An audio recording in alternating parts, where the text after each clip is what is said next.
جو اللہ کا سسٹم ہے یہ ہر انسان کے لیے، ہر وقت کے لیے، ہر جگہ کے لیے سیم ڈائمینشن میں ہے، کسی کے لیے یہ فرق نہیں کرتا. انسان جتنا اللہ کے قریب ہوگا اتنا وہ ان ساری چیزوں سے بچتا جائے. جادو ہو، ٹونا ہو، نظر ہو، کچھ بھی ہو، اس کا علاج ہے اللہ کی قربت. آپ کا ظفر صاحب جو مطالعہ ہے وہ ماشاءاللہ بہت زبردست ہے. اب ہم نے انسانوں کی بھی تخلیق کا ذکر کیا اور قرآن پاک کا بھی، اس کے جو معجزے ہیں اور سارا. انسان کو اشرف المخلوقات بنایا گیا تمام مخلوق.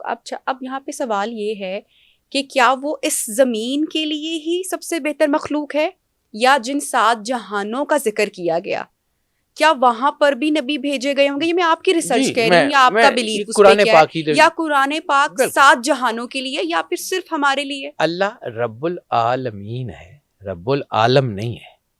سرور انبیاء رحمت للعالمین ہے، رحمت للعالم نہیں ہے. ایک جہان کے لیے نہ اللہ رحمت ہے، ایک جہان کے لیے نہ اللہ رب ہے، نہ ایک جہان کے لیے رسالت ماب رحمت ہے. ٹھیک ہے، عالمین کا ذکر ہے ہمیشہ سے، پلورل کا ذکر ہے. اور عرب میں جو سنگولر پلورل ہے وہ واحد تثنیہ اور پھر ہوتا ہے، یعنی تثنیہ ہوتا ہے 2 اور 2 سے زیادہ چیزیں وہ عالمین ہوتا. عالمین ہوتا تو 2 جہانوں کا رب. ٹھیک، مشرقین و رب المغربین، جیسے 2 مشرقوں کا 2 مغربوں کا رب. رب المشرقین ہوگا تو زیادہ مشرقوں کا رب. ٹھیک ہے، مشرقین ہے 2 مشرقوں کا رب، 2 مغربوں کا رب. اسی طرح یہ جو اللہ کا سسٹم ہے یہ ہر انسان کے لیے، ہر وقت کے لیے، ہر جگہ کے لیے سیم ڈائمینشن میں ہے، کسی کے لیے یہ فرق نہیں کرتا. ٹھیک ہے، اب آ جاتے ہیں جو آپ نے جس بات کے اوپر کہا ہے، تو کچھ چیزیں ہمیں سمجھ آتی ہیں اور کچھ چیزیں ہمیں سمجھ ہی نہیں آتی. کچھ چیزیں ہماری حیثیت ہے ان کو سمجھنے کی، اور کچھ چیزیں ہماری حیثیت ہی نہیں ہے ان کو سمجھنے کی. اس وقت جو ہمارے ہاں یہ پڑھنے کی کوشش کی جاتی ہے نا، تو بہت سارے لوگ، جیسے میں نے پہلے کہا کہ اس کے اوپر بہت ساری رائے ہے، تو ٹھیک ہے، میں اس کو یہ بھی نہیں کہتا کہ جی 100% یہ ہے، لیکن یہ جو نظام ہے یہ اللہ نے چونکہ انسان کے لیے بنایا ہے، تو اس کا مطلب ہے کہ جو پیرلل یونیورس کا کانسیپٹ ہے یا مختلف جہانوں کا کانسیپٹ ہے، اور ہر جگہ پہ نبی تو یقیناً آئے ہوئے ہوں گے. ٹھیک ہے، اس میں کوئی شک نہیں ہے.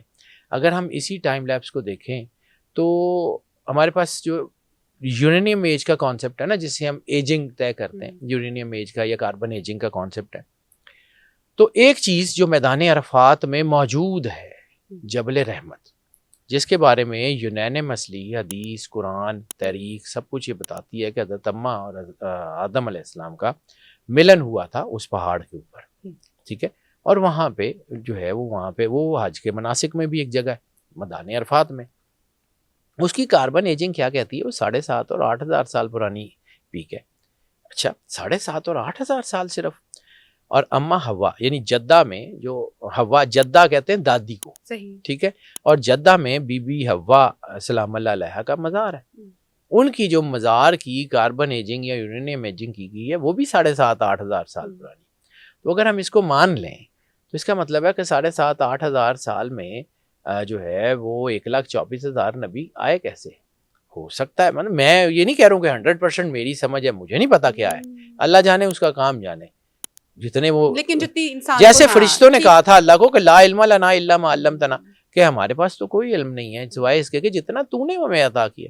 تو جتنا اللہ نے علم عطا کیا اس کی روشنی میں جو مجھے سمجھ آتی ہے، کوئی یہ کائنات بہت بڑی ہے اور اس کے اندر بہت سارے راز بھی پوشیدہ ہیں. ہمیں سارا کچھ نہیں پتا، ہمیں نہیں آتا، تو ہم اس کے اوپر کیوں جو ہے وہ مصر رہیں کہ ہم نے یہی کچھ ہی سارا کچھ بتانا ہے.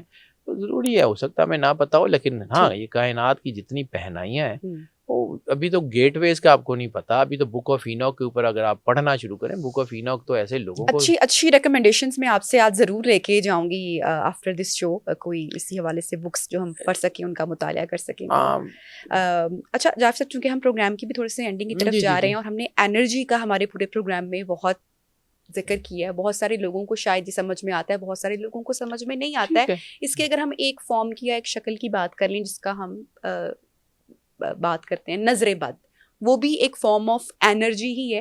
اچھا ایک تو اس سے بچنے کا میں نہیں کہوں گی کہ یہ کیسے ہوتی ہے کیونکہ بلیف ہے ہمارا مسلمانوں کا کہ بری نظر ہوتی ہے, رسالت مآب کا فرمان ہے جی یہ ہوتی ہے. تو اس سے بچنا کیسے, ریمیڈی ہم ذرا ہمارے دیکھنے والوں کے ساتھ شیئر کر لیتے ہیں. میں وہی عرض کر دیتا ہوں. دیکھیں انسان جتنا اللہ کے قریب ہوگا اتنا وہ ان ساری چیزوں سے بچتا جائے گا. ٹھیک, اندھیرا اٹ سیلف کچھ نہیں ہے, روشنی کے نہ ہونے کا نام جو ہے وہ اندھیرا ہے.